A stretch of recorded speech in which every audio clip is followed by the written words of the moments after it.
Hi, in this video I wanted to tell you about what to look for in a tripod.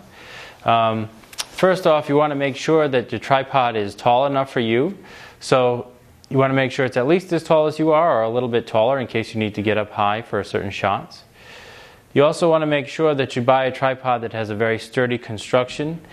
Every tripod is rated for a certain amount of weight.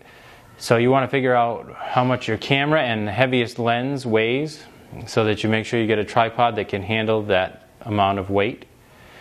Also, tripods come in a few different compositions. Some are metal and some are carbon fiber. The carbon fiber ones are a little bit lighter, but they are a lot more expensive.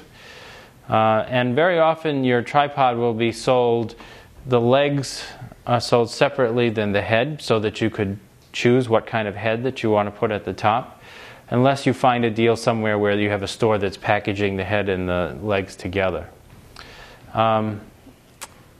Also, when you get a tripod head, I recommend that you make sure you get one that has a good quick release plate.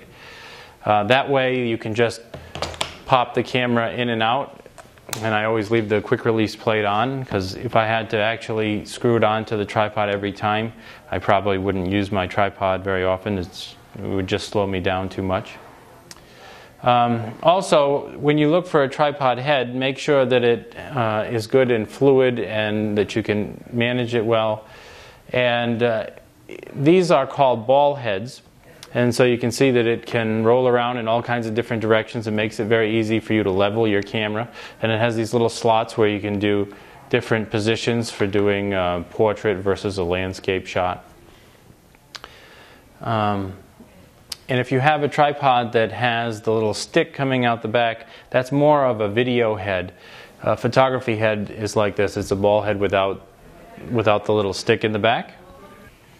I like to use Manfrotto tripods and tripod heads, but feel free to go out and do some searching on the internet and check out some reviews of what tripods are highly reviewed by everyone, and I'm sure you'll find something that works for you.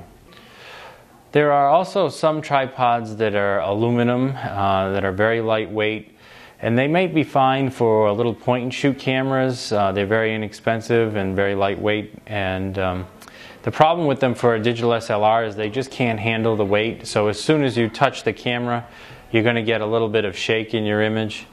So I don't recommend those at all, even though they're not very expensive.